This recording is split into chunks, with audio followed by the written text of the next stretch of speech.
You're listening to the Options Insider Radio Network, the home of the Options Podcast. For more quality options programs, visit theoptionsinsider.com or search for Options Insider Radio Network in your podcast provider of choice. Listeners can also access all of our programming through our mobile app available in the iTunes and Google Play stores. Select programs are also available via live stream at mixlr.com/options-insider. That's mixlr.com/options-insider. Don't forget to follow along with your favorite programs and submit your own questions for the hosts at twitter.com/options, stocktwits.com/options, facebook.com/theoptionsinsider, or via questions at theoptionsinsider.com.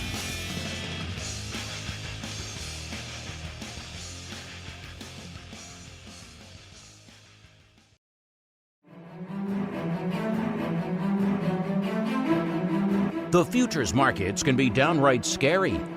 Limit up, limit down. What the heck is RBOB anyway? Are they going to dump a truckload of soybeans on your front lawn if you click the wrong button? Come to think of it, maybe you should just stick to your comfort zone. Or you can break out of it with the Futures Rundown.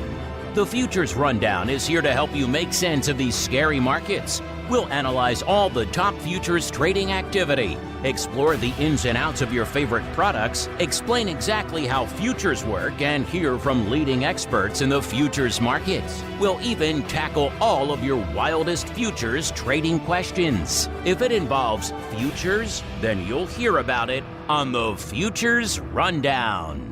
The Futures Rundown is brought to you by T4 Futures and Options. Elevate your trading experience with the T4 Futures and Options trading platform. Whether you prefer desktop or mobile applications, T4 delivers low latency and professional-grade functionality for both traders and brokers. Take advantage of theoretical sheets, strategy solver, MBO, advanced charts, and a suite of powerful features to enhance your trading strategy. Visit ctsfutures.com or search for T4 Futures and Options on Google to register and get a free month. And now, it's time to break into the futures markets. It's time for the Futures Rundown. All right, everybody, that music means it is Wednesday, not just Education Wednesday here on the network. Nope, it is also Futures Wednesday. Now, of course, it is ever since we launched the Futures Rundown late last year. Thanks to all of you who've been joining us here on this Futures journey on the network. It's been a fun journey for me. Hopefully, it's been a fun journey for you. I see a lot of the numbers, so I know a lot of you are having a good time out there on the Futures Rundown. I also hear from you folks out there. You folks are enjoying yourself a little bit of the taste of the old futures, so keep it up. Of course, if you want even more great content that covers futures and everything else, head on over to the pro, theoptionsinsider.com/pro, the place to go to learn more. In fact, speaking of futures, we did a whole deep dive into futures yesterday on the Pro Q&A with Kevin Green. That was a fun one. Nat gas, crude oil, equity indexes, crypto, all of the above, and a whole bunch more VIX. VIX futures, you name it. We went deep into futures, probably one of the more future-centric we've had in a little bit. So if you like futures, there's more waiting for you over there on the Pro, theoptionsinsider.com/pro. We'll also get you Options Oddities, which has just been a banger of late, if I do say so myself. I'll also get you access to the Pro podcast feed. A lot of great stuff waiting there for you. 500 episodes nearly, as well as, of course, giveaways. And, coming up on the February Pro Trading Crate. Should be a good time. Check it out, theoptionsinsider.com/pro, as we check out who's joining us on the old Futures Rundown today. I'm pleased to welcome on, for the first time this year, at least on the Futures Rundown, our old pal, Miss Carley Garner from DeCarley Trading. Carley, welcome to the Futures Rundown for the first time this year, madam. Hi, Mark. Thank you. Yeah, it's been a little while. How are things out there in DeCarley land? You know, we are staying pretty busy. Obviously, the markets are moving. There's no shortage of excitement. So we're surviving. That's where we're at. Speaking of excitement, I hear there was some excitement in your neck of the woods over the weekend. Big Show was in town. I was going to go out to do it. Alas, other things intervened at the last minute. But how did your session go? What did you talk about to the folks out there this weekend? Was it all futures? You were missed. But it was a good time. So it was the Las Vegas Money Show was this weekend. I spoke on Monday, and it was interesting. We talked a lot about gold. I happen to think, I know this is a very unpopular opinion, but I think the gold market is kind of an accident waiting to happen. They let a lot, it's easy to buy bullion or physical gold, but it's not very easy to sell it. And I think people are going to go to the futures markets and sell to basically offset their price risk. And I think it might get a little interesting. So we'll see how it goes. An accident waiting to happen. Well, tell us how you really feel. I know from the past, I haven't been there in a while in some of those events, but I know there are more than a few gold and precious metals bugs lurking around. So you may have stepped on some toes with that comment, Carley.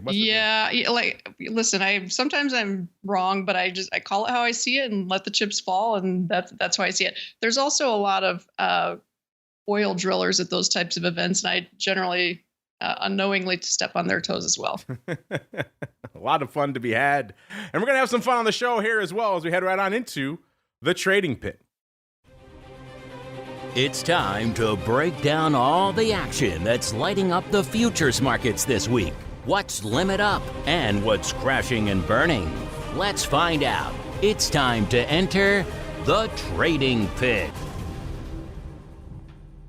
All right, everybody, time to get into the trading pit. We'll get to all this week's movers and shakers in a second, but really quickly at the top of the show, we have chatted with you on TWIFO, obviously a somewhat different audience. They are sister shows here at the end of the day, so there is some spillover, of course.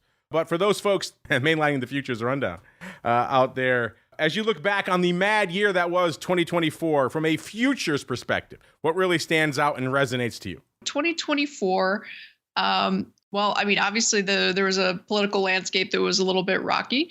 So the markets that we were really focused on were crude oil, the drill baby drill mantra, and how that affected the market. Obviously, that story is still playing out in 2025.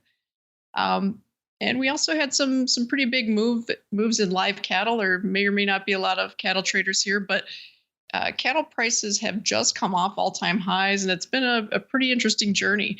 So we're looking forward to 2025. We think the markets that were the big stories in 2024, particularly live cattle, coffee, are probably going to be they were the winners in 2024. They may be the dogs of 2025, but we will have to see how it plays out. Our live chat is certainly responding to your gold comment, as I thought they would, Carley. So there's all sorts of debate going on about that. A lot of them are saying they agree, they think it's scary. Others are kind of interested in it. So you've definitely piqued their curiosity, Carley, which I'm sure was the intention. As we head out in there, listeners, let's see what's lighting up the market this week on the futures side, listeners. Let's go green first. Why not? I'm feeling charitable, listeners. And we'll start with good old steel, U.S. Midwest steel, the March future up nearly 4.5% just this week. We were talking not that long ago, not to mention the pro again, but we had a great chat about some upside in Cleveland Cliffs not too long ago and some great covered calls that were available out there. If you took advantage of those, it's been a banger. And U.S. Steel reflecting that, of course, a lot of this driven by the tariff talks out there, tariffs, the talk of the land out there right now. So steel, at least U.S. Steel, benefiting from that right now, which is, of course, the intention at the end of the day, up about 4.5%. Number 4, we have ethanol, listeners. Also, the March contract up 4 2/3%. Remember when ethanol was all the rage? Just seems like just a few years ago, listeners.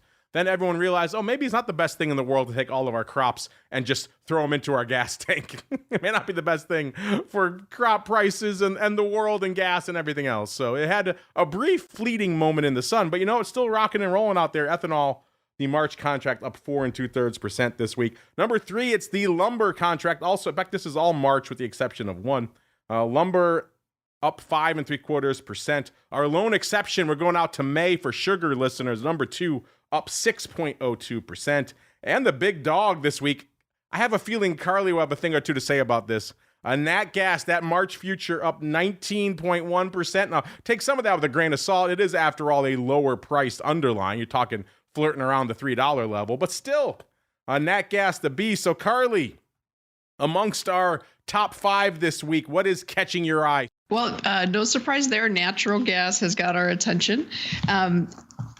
There's a lot of things going on in this market. I think what probably sparked a lot of the last round buying, the late session buying, well, let's just say the last week or so is what I'm intending to say, is kind of a political nature. We've discovered that the new administration is going to be very proactive in marketing liquefied natural gas, which is something that the market hasn't been able to capitalize in for quite a while. And so I think that kind of flipped the sentiment. That said, that along with obviously weather concerns, I think weather concerns this time of year are generally short-lived. They can get a little bit crazy. We're seeing the same thing in wheat. The wheat market rallied and gave some back because it usually what we find out is the weather's not quite as bad or and doesn't utilize as many resources as maybe the market prices in advance. And so we come back off. So I actually think it's probably going to be a selling opportunity, not for the faint of heart and not for most people, maybe a paper trade. Speaking of paper trading, might be the best way to approach what I was just talking about, ethanol. Carley, do you recall those heady days? It doesn't seem like it was that long ago when ethanol was going to solve all of our energy problems. It was going to solve all of our dependence on foreign oil. It was going to be a native subsidy to our farmers and provide demand for our crops. It seemed like just the perfect panacea, the solution to all of our problems. Not so much as it turned out. Carley, do you recall those heady days when ethanol was going to solve all of our woes? I do. I remember them well. I remember the grain rallies that followed that story. Unfortunately, as a society, we really haven't found a way to move away from fossil fuels. I mean, we go in and out with different ideas, but in the end, it's always fossil fuels that are doing the heavy lifting. Yeah, no real substitute yet, and all this drill baby drill is not going to push us away from fossil fuels anytime soon, listeners. All right, to the dark side, to the red we go, listeners. And now, of course, if you were short these, then you probably have a big smiley face this week. We start off in dairy, listeners. Class 3 milk off 3.53% this week. Number 4, we have one of the EMs, the two EMs, kind of just beset by problems and a lot of downside these days. Today we have a uranium, listeners, coming in at number 4 off 4.36%. Number 3, keeping it in the dairy, dry whey, not a contract. We talk about that often, but it's moving this week off 4.39%. Number 2, getting precious again, it is platinum. And these were all March with the exception of platinum, which is the April contract off 4.82%, and uranium, which is, I think to put it charitably, a less liquid marketplace going all the way out to September on the uranium front. And then our number 1 downside mover, lighten up the tape to the red this week, listeners, good old orange juice going all the way out to May this time. The May contract off nearly 11%. 10.88%. Of course, we had those cold blasts. We saw some interesting action in OJ over the last couple of weeks. Now coming down the other side of that off nearly 11%. Carley, we've got dairy, we've got uranium, even got a little bit of OJ. What's catching your eye in our downside movers this week? Orange juice is very interesting to me. And the reason I point that one out, obviously it's the biggest negative mover. So that's obvious. But and a bigger piece of the puzzle is the orange juice is traded on a different exchange than most commodities. It's traded on the ICE exchange. And for whatever reason, it doesn't really make a lot of sense, but the softs complex that's traded on the ICE exchange, so coffee, cocoa, orange juice, they were kind of the last holdouts for commodities. Like, a couple years ago, commodities boomed and then they busted almost all of them across the board, except for those markets. And we're finally starting to see that come to roost in orange juice. Orange juice was at $5.50 in December. Now we're in the mid threes. So we've dropped a couple dollars in a short amount of time. And I have a feeling that we're going to see the same type of pattern in cocoa and coffee, because in the end, when it comes to commodities, high prices cure high prices. Interesting stuff. Speaking of interesting, our chat has been completely derailed by your comments about gold, Carley. So yeah, they're talking about burying gold in their backyard now. All sorts of fun going on. So let's just get into it. I know it's not moving and it hit some intraday highs recently, not exactly moving and shaking net total to make our top or bottom 5 this week. But if you want to get into that a little more, let's get into it. Obviously, it's fascinating a lot of people right now. Gold in and of itself hanging out near all-time highs, threatening that 3K level, that seminal level. A lot of people have been keeping an eye on, yet you're not convinced. Tell us why, Carley. Well, there's a lot of things that I'm thinking about here. For one, the market is behaving almost identical to how it did in 2011. And there's a couple things that are sticking out for me. And during the financial crisis, before and after, we saw 3 really big rallies in gold. Then it topped out in 2011. At the time that it was topping out, the miners, the gold miner stocks, were not following gold prices. We're seeing exactly the same thing play out. This is the third of 3 big waves. And we're coming up against some technical and psychological resistance at 3,000. But what makes me really nervous is we've been getting a lot of phone calls of, people and emails. And, I chatted with people at the Money Show. They have gold bullion. They have physical gold bars, some of them multiple bars. It's really difficult to sell those bars. So they'll let you in, but they won't let you out. It's really easy to buy. It's not that easy to sell. The only way to really lock in your prices in a timely manner, if you're a gold bullion holder, is to turn to the futures market and sell what they call selling paper. And you can lock your price in while you get your gold assayed, which is basically certified to make sure it's of appropriate quality. You might have to melt it down and sell it to multiple buyers because not everybody has the capital to buy $300,000 bars. That's how much a single bar is at this price. So it's actually very complicated and very illiquid. And I think the futures market's probably going to end up paying the price for that. In 2011, we saw the exact same thing play out, and gold dropped 45% over the next few years. Yeah, you're right. In fact, our chat's talking about storing physical gold right now, but you're right. Actually exiting that trade when you want to might be a little bit challenging. You have to go knock on the door of your local gold or bullion dealer, say, hey, I have these coins or whatever you might have, grandma's jewelry. And then they have to, okay, well, maybe my spread's a little wide now. You got to hit that bid at the end of the day. It's all sorts of nuances, which you're right. Is you see the gold futures number, you say, oh, that's great.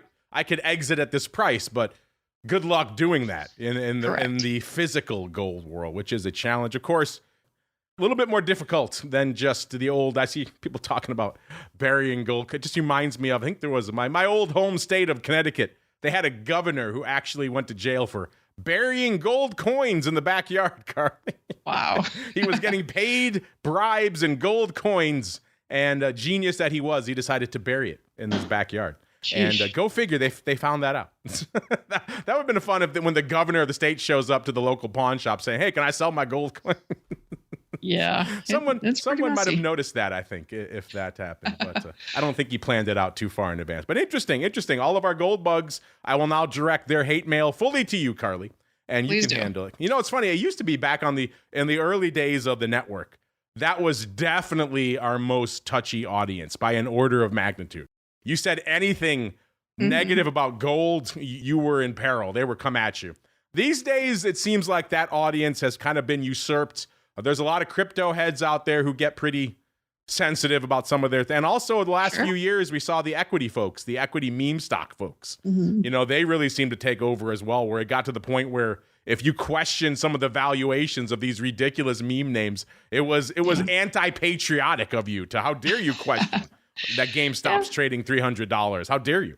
So I know. Well, money's emotional. Honestly, I'm used to it. My skin is pretty thick at this point. So let me have it. So yeah, get over there. Get at Carley on Twitter. Be polite. Be respectful at the end of the day. We're having a fun. And luckily, we only attract the good ones on the I can't speak for the broad Twitter sphere, Carley, but for our listeners and our audience, they're usually a bunch of good eggs. Let's keep rolling out here. Let's see what's lighting it up. From an overall volume perspective out here in the trading pits today, listeners, let's expand our horizons. Let's do a top 15 just for fun. Why not, listeners? Because we got stuff lighting it up all over the place. Chances are, if there's a complex you're interested in, it's putting up some numbers today. Number 15, we're kicking things off in FX. How often do we say that? But to the Japanese yen we go. It is the March contract, 117,000 contracts on the tape. As of showtime, obviously, listeners, these numbers are going to change throughout the day. Number 14, this is a product that might be near and dear to a lot of our listeners. Maybe we just talked about it. It's gold, the April future, 145,000 contracts on the tape. Listeners, number 13, back to FX we go. It's the Euro March contract, 143,000 contracts on the tape there. So FX coming hot and heavy today. You don't see that too often. Number 12, to the world of ags we go. It is corn, the May contract this time. Going a little bit farther out to May, 176,000 contracts on the tape in corn. Number 11, another one of Carley's favorites. It's our old pal WTI, the April contract in WTI. 220,000 contracts on the tape. Number 10, to the world of rates we go. Man, we're all over the place already. Only done the 5. Number 10, it's the 3-month SOFR, the March contract, 231,000 contracts on the tape. Number 9, we got another one of Carley's favorites, the Widowmaker itself. It's March Nat Gas, 273,000 contracts on the tape. And, just for fun, some people have asked us, these numbers you talk about, how do they relate to the totals throughout the day? Obviously, we don't know the totals for today, but we can pull up the totals for, let's say, Nat Gas for yesterday, listeners. And you could see Nat Gas, this is something I've talked about on TWIFO a lot lately. Nat Gas, very front-loaded, very front-heavy. You see that in the options, 45%, 50% sometimes of the options volume in an explosive week, 1 million-plus contracts expires in one day or a couple of days. We're seeing that in the futures as well, very front-heavy. Yesterday, the March future and Nat Gas did nearly 300,000 contracts, 291. And then April, 203,000, May, 122,000, and so on and so forth, all the way out to September, where it kind of drops off a cliff. A total of nearly 1 million futures contracts on the tape yesterday, 971. So when we're talking about the numbers here today, we're just talking about the most active contracts in each of these particular. Nat Gas as a total has obviously done more than just 273. All right, number 8, back to the rates we go. The March contract, 292,000 contracts on the tape. Another thing to mention with this list, we try to purge the smaller contracts that tend to distort things like the micros. So there's no micros on this list. If we included them, they would be in the top 5 here as well. But we only go to the E-mini. Number 7, we have the NASDAQ E-mini, the March contract, 389,000 contracts on the tape. Number 6, back to the rates we go. The 30-year bond, March, again, 431,000 contracts on the tape. Number 5, the Ultra 10-year, March again, 560 on the tape. Hope you like some rates, listeners. Number 4 is the 2-year. March again, 651 on the tape. Number 3, a brief dalliance to the equities. It's the S&P E-mini. March once again, 753, 750,000 contracts on the tape in the E-mini today, just in March. Number 2, back to the rates we go. It's the 5-year note, 1.4 million. And then number 1, you know it, you love it, maybe you hate it. It's the 10-year note. Again, the March contract, something similar. We did a little bit of analysis. Some folks have asked about the 10-year as well. This one, not quite as evenly distributed as we saw with Nat Gas, where it kind of had paper going out a long ways. In this case, it is very front-heavy in the 10-year as well, as we recognize today. Today, obviously, 2.1 million contracts going up in the March contract. Yesterday, the total volume in the 10-year complex was a little over 2 million. That was 1.8 million in the March contract, about 200,000 in the June contract, and not that much really beyond that. So interesting stuff out here. Carley, we covered just about the entire spectrum of futures. What did we miss? Maybe a few more ags maybe out here, but not much really. We covered everything. What's resonating to you in our list of most actives today? Just a couple notations on some of the stuff, like to understand where these numbers are coming from. So, for example, obviously the 10-year note is extremely liquid. There's 2 things that are working in favor of the liquidity there. Is one, it's used by institutions and banks to hedge their price risk. So that's a lot of the volume that's going through. And also the 10-year note is a relatively low margin contract. So as a speculator, some of them don't care if they're buying or selling contracts on gold, natural gas, whatever it is. They just want it to be moving and they want their signals to work. And so they're just finding low margin products. And so that's generally the treasuries fit right into that category. And then you might be looking at something like the S&P 500 and the NASDAQ, which have relatively high margins. S&P margin, it fluctuates, but it can be 13 to 16,000. Sometimes it's a little more, sometimes it's a little less. That's a really high margin. But the reason you see the huge volumes is there's day traders in there. A lot of brokerages offer day trading margins of $750 to $1,000.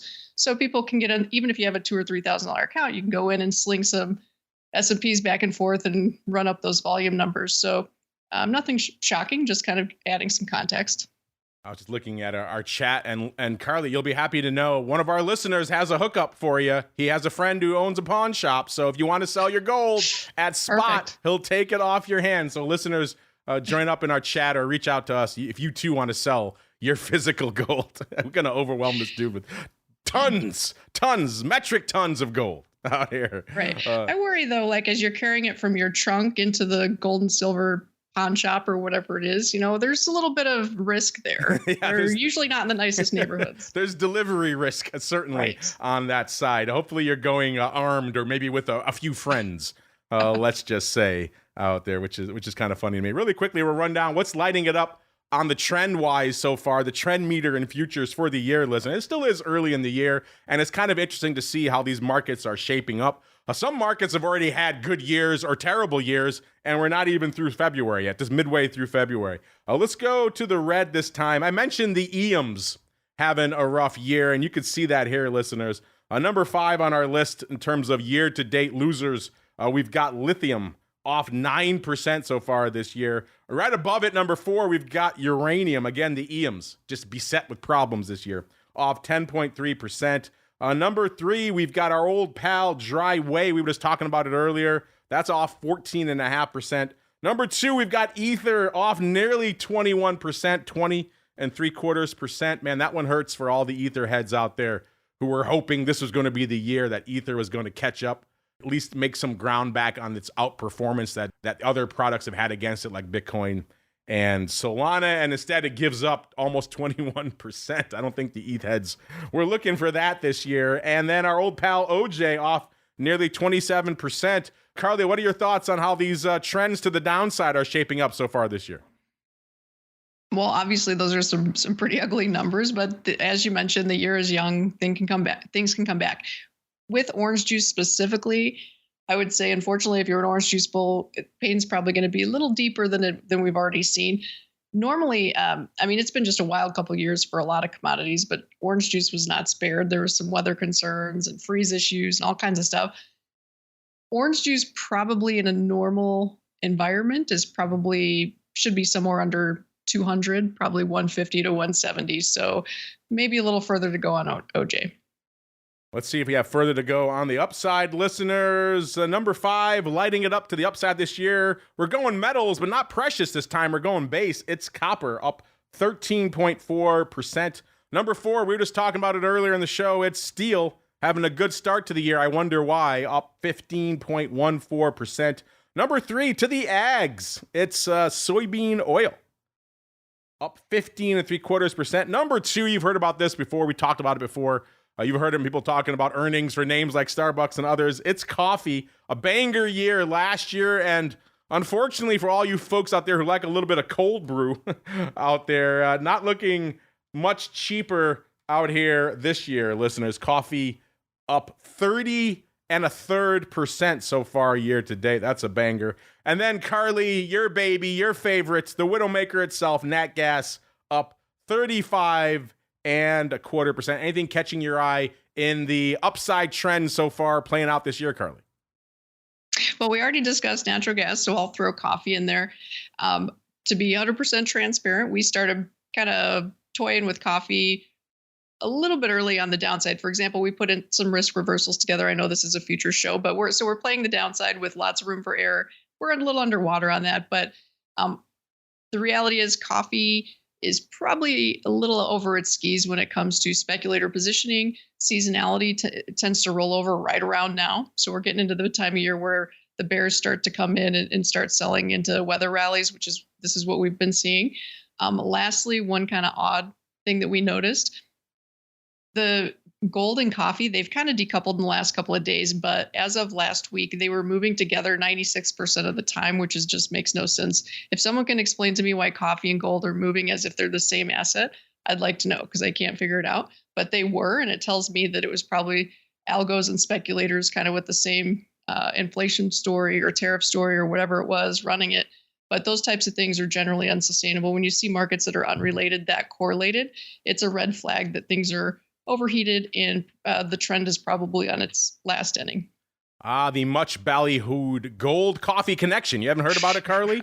It's the same crowd. The latte crowd's also going buying some gold at the old pawn shop. They're driving it up. So it's a twofer out there. You go buy your latte in the morning. You go buy maybe you buy those Costco gold coins. And then there you go. You have a good day ahead of yourself, listeners. Are you part of that gold coffee connection? Hit us up. Let us know. Speaking of letting us know, it is time for you folks to take the reins. A little bit of the old futures free-for-all. Ring the bell. It's time to take on all comers in an epic Q&A battle royale. All questions can enter, but none can leave without an answer.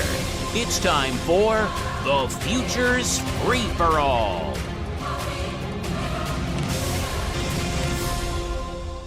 All right, everybody, welcome to the Futures Free-for-All. People are always hitting us up with questions on this show. Of course, if you folks are in the live, you took the time to listen live, so you get pride of place if you have any questions. If you just want to grill Carley on why she hates gold so much, have at it. That is your prerogative over there. But we'll get to this question right now from, appropriate. We're just talking about coffee. Drip Java. He's part of that coffee gold connection out there, listeners. He says, been listening since episode 1. Well, I appreciate that. It's not quite as impressive with this show as it is with some of our other shows that have been running for over a decade. This show's been only running for about 6 months or so. But we appreciate all you listeners who go back all the way to episode 1. He says, so many products to choose from in futures. Outside of the stocks, so I'm assuming you mean obviously the indices, which do you think are the best for beginners? You know, we've had different variations on this theme come in a few times, Carley. It's an understandable question. People are just starting to come to grips with these markets for the first time. A lot of our listeners are option-centric, so they're taking their first new steps into the world of futures. Maybe they're a little bit spooked, a little bit intimidated. Stocks are obviously, the indices are obviously a good starting point for a lot of them because they follow them. But Drip Java wants to know, outside of those, what do you think are the best futures products for newcomers? Where new traders tend to get into the most trouble is underestimating the leverage that's involved in futures trading. Even if they understand it, they don't fully appreciate it until they feel its wrath. And so what I suggest is sticking to the very small contracts, the micros and minis. For example, there's mini grains, wheat, soybeans, corn. The mini contracts are only 1,000 bushels, so you're only going to make or lose $10 per penny. And that's a size where most traders, you're going to get a little bit of the emotional aspects of it, but it's not going to ruin your life if you're wrong or if you have a losing streak. So stick with the minis and the micros, and I think you'll be fine. There's also micros in crude oil and gold, which are really great for beginning traders. Yeah, we were just talking about gold. Gold clearly has our listeners fired up. So gold, certainly a good starting point. And again, as Carley mentioned, there are these smaller, more bite-sized contracts out there. You don't have to go bite off 1,000 troy ounces anymore or anything along those lines. You can get much more bite-sized, pun intended, contracts for you out there. I got another one here. This comes from Ben, just Ben Thompson, so no fun handle, but we'll take it. Mr. Thompson wants to know, tax season is upon us. Yes, it is, unfortunately. He says, I know that stocks offer long-term and short-term capital gains, but is there something similar for futures contracts? And how do you hold a future over the long term when they typically expire in 1 to 3 months? Well, even that is long. A lot of futures contracts are obviously intraday in terms of the holding period. So yeah, this, I just realized, Carl, I don't think we've touched on 60-40 on this show before. So it might be a good subject for a future episode. But that said, if you want to give our listeners kind of the bullet points on 60-40 tax treatment for futures, have at it, Carl. Absolutely. This is a really important thing to keep in mind. So if you're an active trader, a day trader, scalper, or even a swing trader, futures are definitely worth a look because we will never, well, let me just start with this. At the end of the year, you do not have to report each individual contract or each individual trade, the outcome of that. Whereas if you're trading stocks, you do. In futures, you're only going to report one number to the IRS. It's on a 1099-B. It's how much you made or lost. And that number is going to be taxed at a 60-40 blend between short-term and, I think it's long-term and short-term rates. So you're never, even if you hold it for 10 minutes, you're not going to be have to worry about, is this a long-term or a short-term capital gain? Because in futures, it's not impossible, but very, very few people hold a position from 1 year to the next year or longer than a year. We're usually talking days, weeks, months, not years. So you're always going to be taxed at the same 60-40 blend, regardless of how long you hold it. Another key to keep in mind is I get a lot of clients that call me and they want help selling some of their winners or selling their losers for tax reasons. Never do that in a futures account. In a futures account, everything's marked to the market. It doesn't matter if you have the position open or closed. They're going off your account balance on December 31st. So it's inconsequential if your position's still open or not. So never buy or sell anything at the end of the year for tax purposes in a futures account. You're just paying commission and causing yourself some slippage harm for no reason.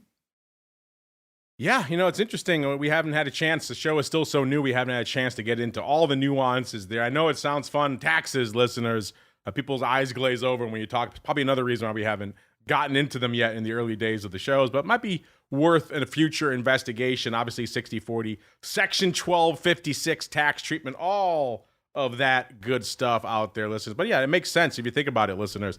Futures, it's hard to have a long-term holding period for a future, so that they kind of ease things 60/40 tax treatment across the board out here. Well, we'll come up against it, but you know what? We've got just coming in right under the wire for you here, Carley, from the queen herself, good old options queen. She says, you made your thoughts on gold pretty well known. She wants to know, what are your thoughts on silver here, Carley?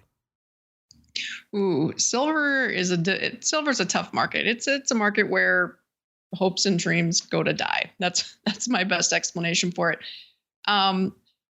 We've seen gold perform very well over the last handful of years, whereas silver has done just fine, but it's a much tougher ride. The odds of somebody actually catching a trend in silver are not that great. If you look at a chart, it's very easy to get stopped out. If you don't have stops, you might suffer a $2 or $3 drawdown. So to be honest, I've seen very few people actually come out ahead in silver. It's just a tough market if you're trading futures. You might, if you're going to do something in that market, maybe consider, and I'm a futures broker, so keep this in mind. If I'm telling you to consider a different product, it's probably legit information. Maybe consider something that's not leveraged and moves a little slower that represents silver, maybe an ETF or something. Silver is a tough market. That said, I will give you my opinion because you asked for it. Take it with a grain of salt. It's not a market I follow nearly as closely as I do the others. But when I look at a monthly chart, I see a very heavy pivot line comes in right around 33.50 to 35.50. So it's possible we see 35.50, but I have serious doubts on whether we can get up above that mark and continue higher. If we do, mid 40s are in play. The all-time high of 50 might be seen, but I wouldn't put money on it. If I would paper trade it. If you want to be long silver, paper trade it. I've only seen one time in silver where it had a rally that was sustainable and is in a situation where people could actually make money on it, and that was in 2011, and we haven't seen it since. So, sorry to be such a Debbie Downer. It's not a market that I am comfortable really suggesting that people participate in. It's a tough one. Wow, tell us how you really feel, Carley. You're not holding back on the metals folks out here. What was that? Silver is where hopes and dreams go to die. I like that. That's good. It's tough. We had the fun debate with you and your nemesis, Mr. Dr. Vix. We might have to get you on with our resident silver bull, Mr. Uncle Mike, and you two can go toe-to-toe out there on your different opposing outlooks for silver. I like it. My listeners, let us know if you'd be intrigued by that. Uncle Mike, he could be a vicious one. I'm just kidding. He's a pushover entirely. So you'll probably wipe the floor with him, Carley. But it might be fun to talk about it because, yeah, metals are clearly they resonate with our audience out here, listeners. And of course, you're right. Folks can play it if you like metals, but maybe you're a little bit intimidated by getting in on the futures just yet. You like listening to a show like this. Metals have a great entry point in terms of, obviously, GLD and SLV. They hold the physical. They don't suffer from a lot of the issues a lot of the other ETFs do in trying to replicate an underlying futures position. So they're good starting points. You can put them in securities account. You can trade options on them. A lot of cool things you can do with those. But yeah, metals are clearly resonating with our audience. Well, Carley, you gave a lot of our listeners a lot of food for thought today, especially in the precious metals, and of course, your very intriguing coffee and gold connection. If folks want to talk to you more in a very civilized way about all things metals, where should they go? What should they do? Well, they can contact me even in an uncivilized way. I'm perfectly fine with that. You can find me on X or Twitter at Carley Garner, or you can visit our website. It's www.DeCarleyTrading.com. It's DeCarley trading.com. Oh, our chat's down for a little Uncle Mike versus Carley. We might have to revisit that. Bring back I don't know why you get stuck in all of our debate episodes, but it seems like it makes good listening for our listeners. It might be kind of fun. So there you go, listeners. Let us know if you are intrigued. Seems like you are, so we might have to make that happen out here. In the meantime, that is going to do it for us on the Futures Rundown. Also going to do it for us today on the network. If you need more futures info in your lives, join us again tomorrow. This week in Futures Options, very much a sister program to this show out there. We talk about the futures options side, obviously, but you can't talk futures options without talking about futures, so we get into all that fun over there. Who's going to join us tomorrow? We got to tune in to find out. And then, of course, we'll have the option block tomorrow as well with our good buddy, the Flow Master, breaking down all the weird, the wild, the crazy stuff going on in the world of options. Friday, of course, Vol Views. Who will join us there? Again, got to tune in to find out. Been some great guests on that show recently. And then, of course, one final time for the week, exclusively for our cool friends hanging out in the pro. We come back with our good buddy, the options guy, is going to join us. I would bet heavily, listeners, he's going to talk about some straddles. I'm just going to put that out there. Brian's obsessed with straddles these days, and they've been actually working out pretty well lately. So we'll see what straddles he has in store for us and a whole bunch of other crazy, unusual activity coming up on Options Oddities. Only place to get that, theoptionsinsider.com/pro. Then we're back again next week with our usual array of content till we're back again next Wednesday, another episode of the Futures Rundown. Stay safe out there, everybody. You're listening to the Options Insider Radio Network, the home of the Options Podcast. For more quality options programs, visit theoptionsinsider.com or search for Options Insider Radio Network in your podcast provider of choice. Listeners can also access all of our programming through our mobile app available in the iTunes and Google Play stores. Select programs are also available via live stream at mixlr.com/options-insider. That's mixlr.com/options-insider. Don't forget to follow along with your favorite programs and submit your own questions for the hosts at twitter.com/options, stocktwits.com/options, facebook.com/theoptionsinsider, or via questions at theoptionsinsider.com.